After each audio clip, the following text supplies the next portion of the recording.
ibon. So for today's video ay pakikita ko nga sa inyo yung naging palitan namin ni Sir Rodolfo Buban ng barangay ng Kalumpang. So nagpalit nga tayo ng ibon sa kanya. Bali nung nakarang 3 weeks ago pa to. So ngayon lang tayo makapagawa ng vlog. So medyo busy tayo. So i-upload ko ngayon, pakita nyo. So tara, samahan nyo ako.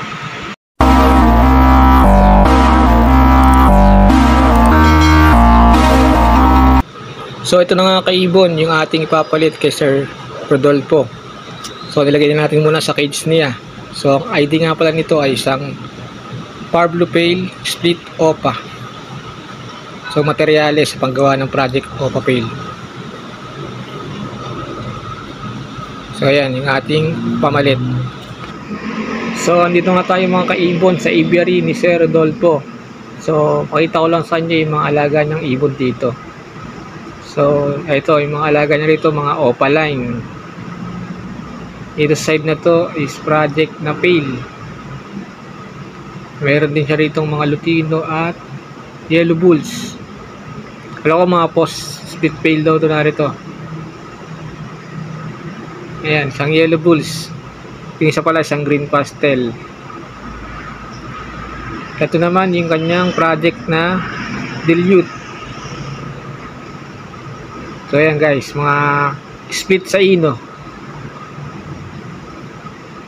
Ito project Opa Pale siya rito. Meron din siya project na Opa Pale. At project na Lutino Opaline. So ito yung kanyang aviary. Ayan, kung mapapansin nyo, meron din siya rito mga kakatail. So ayan, meron siyang kakatail dito.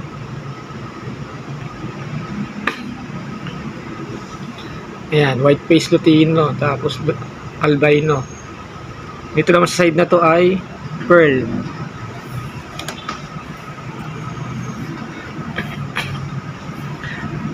Dito sa kabila naman ay ayan, split opa, split dilute. May project dilute pala siya rito. Ito naman yung mga paakay niyang mga kakatail.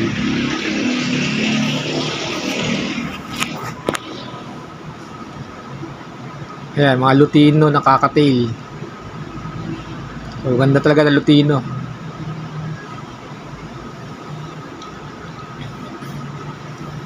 Dito sa kabilang side, meron din siyang project pale din po yata yun, project pale.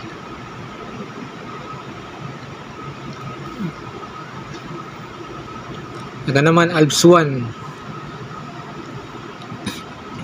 Mga kapaakay niyang Alps 1, mga red eye.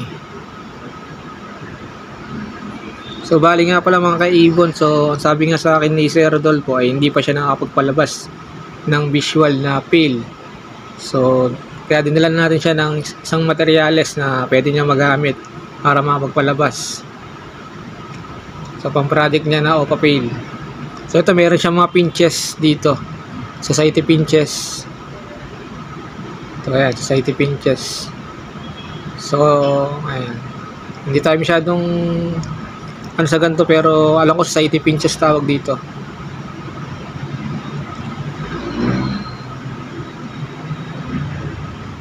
So ayan, si Sir Rodolfo. Ito, may egg na raw to, kaso nga lang din natin nakita. Diba, nasa bandang unahan na side.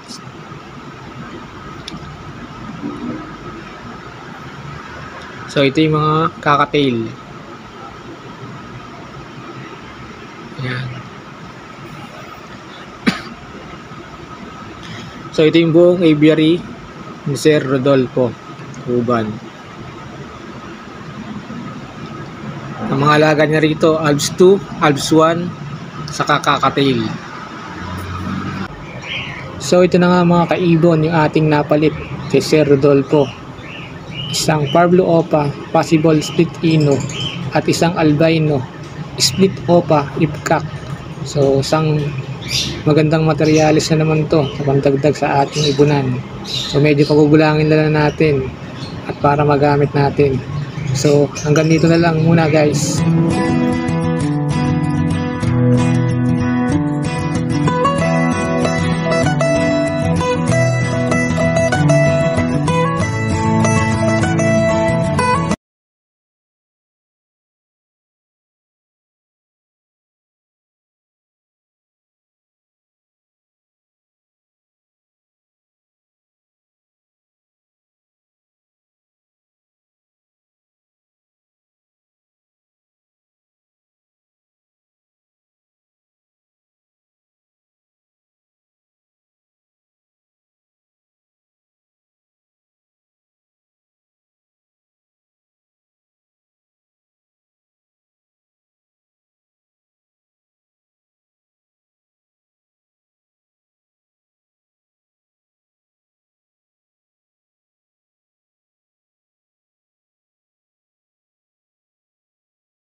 Oh my God!